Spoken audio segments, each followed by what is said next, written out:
Alright, I've acquired the McDonald's Land Shake. I thought it would be the perfect thing to do for this review, so I'm just gonna try it. Hopefully it's not weird, even though if I know it probably is weird.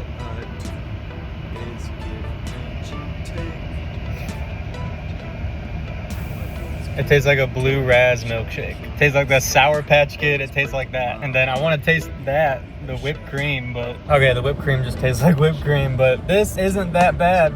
I don't know like what people are genuinely saying about it. I'm not a food reviewer. It's good. I was ugly as hell when I was doing that, but now I put down the shake, I can get a better angle. It kind of tasted like the cotton candy Blizzard from Dairy Queen, honestly. I don't know if that's just me, but it tasted like that to me. McDonald's Land Shake maybe gets like a 6, 7. Now let's review the Founder.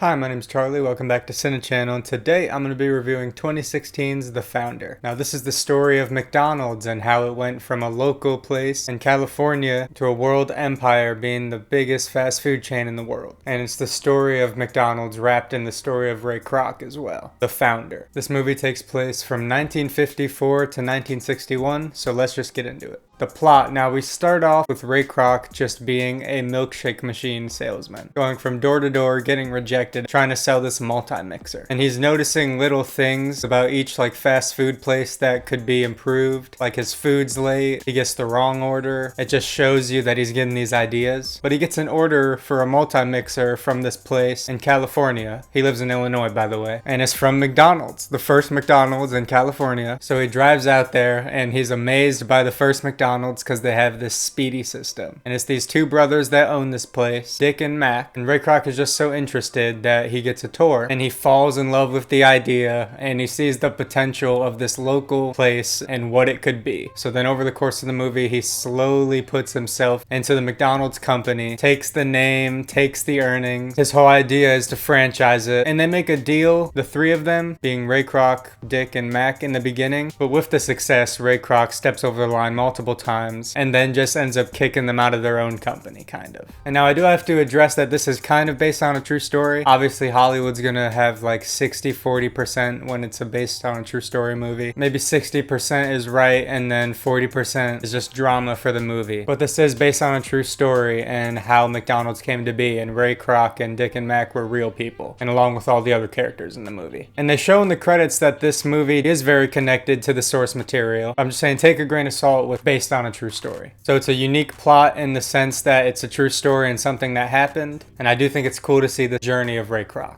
which leads us perfectly into characters. Talking about the characters, the main one, Ray Kroc, he was a real guy, so I'm talking about real people here. Michael Keaton portrays him, I think, fine. He's a good actor, and he comes off as a business-hungry man in the beginning, and then you could see the kind of asshole side of him come out towards the end, and just taking full control of the company. And a lot of people say that Ray Kroc was an asshole. I mean, he did steal the McDonald's, so Michael Keaton does a great job, and I think Ray Kroc is a complex character because you root for him in the beginning and just want to see this guy win after being thrown out of every place he goes to with his multi-mixer. And then when you see these brothers who are finally making it slowly start to get everything that they've worked hard at obtaining, get stripped away from them by this guy who just comes in and loves your business so much. So it's a nice polar opposite story and character contrast there. The brothers come off as very genuine and nice and hardworking. You get their origin story in the beginning and you know all the different businesses they tried. Mac wanted to be in Hollywood and Dick always just wanted to have his restaurant and a franchise, and they actually did try franchising it before, but it never worked out because they couldn't control the quality. You can just see the genuine happiness that this gives them serving their community food. The side characters being like Ray Kroc's wife, she was supportive but always knew that he was not the best person, and then in the end when he just randomly says I want to divorce you at the dinner table, leaving them just sitting there awkwardly eating. I mean, you still have a house together and a bed and just one room that you guys don't have to share, but there's another love interest, which is a dude's wife he stole, and so you really see their relationship in the end. And that woman's actually the one who brought milkshake packets into McDonald's, where you don't have to use milk and ice cream, you just use powder. And then I thought all the other side characters were fine and did their role, like Fred Turner, BJ Novak, all did a great job for characters. And this being a character story and a study of Ray Kroc, it did a great job. Sorry if you hear noise in the background. Moving on to memorability, considering this is a movie about one of the most popular brands ever, I think this movie is going to be pretty memorable and stand out from a lot of others. It being a character study based on a true story of a single guy who changed the game forever in a certain industry, I do think is going to be pretty unique and memorable for definitely the target audience that went to go see it. Gotta be a McDonald's connoisseur if you go to see the McDonald's movie. And I'm not talking about Super Size Me.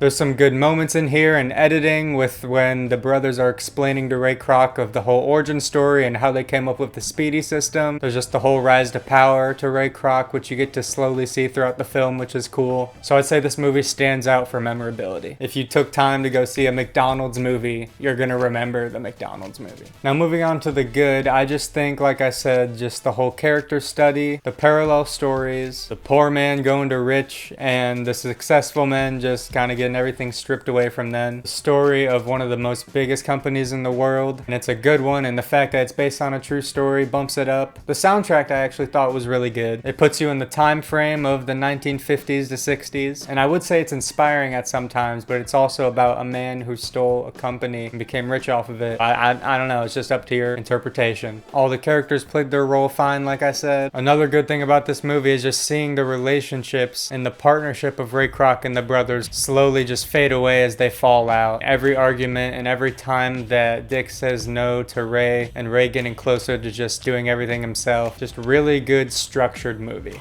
Moving on to the mixed, I'll just say that there is some time jumps and it doesn't really explain everything. It just kind of skips by like how Ray was able to start up his real estate company so fast and just his rise to power. There was a lot of jump cuts. I mean, yeah, it's a story taking place from 1954 to 61, but I feel like they could have just explained some more of how he was actually able to acquire everything. Other than, oh yeah, well, they had a contract and made a deal. Maybe it could even be a little longer. It's 1 hour and 55 minutes, but maybe it could be like 2 hours and 10. Just some more explaining and the aftermath, because it does this thing with the credits where it shows you a picture of them and then the real person then shows a paragraph of what happened. So maybe that would have been better just to see like what actually happened on camera and not off screen and just looking at words. That is all for the mixed. Moving on to the bad, like I said, this is based on a true story, but Hollywood's never gonna do 100% true story, so it does get some stuff wrong. And like I said, I just wish it would explain more. I don't know, mixed and bad aren't really that different for this movie. It's a very unique type of movie. Maybe they spend too much time on the milkshaker door-to-door salesman thing and too much into Ray's personal love life, when the main story is really supposed to be about McDonald's and how the McDonald's brothers lost it to Ray Kroc. I mean, I know love could play a big part in his ego, but I'm just saying they could have spent more time on McDonald's. But other than that, I do really enjoy this film. I think it is wonderfully made. I think the cast is great, and Michael Keaton especially does a great job. It's a period piece. It's a true story about one of the biggest companies in the world. It's really unique for that, and it is a good time and kind of a history lesson. I'm not talking like real history, but you know, fun history. Business history. I'm going to give 2016's The Founder a 7. I recommend this movie to you if you like McDonald's. You do. You definitely do. So watch this movie. Thank you for watching this video. My new schedule is going to be Friday, Sunday, and Tuesday. I'm going to review Thunderbolts on the 31st, which is Sunday, since it is now on Disney+.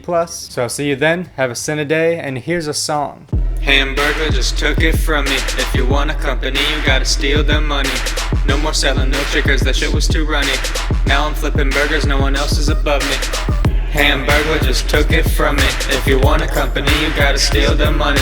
No more selling milkshake cause that shit was too runny. Now I'm selling burgers, no one else is above me.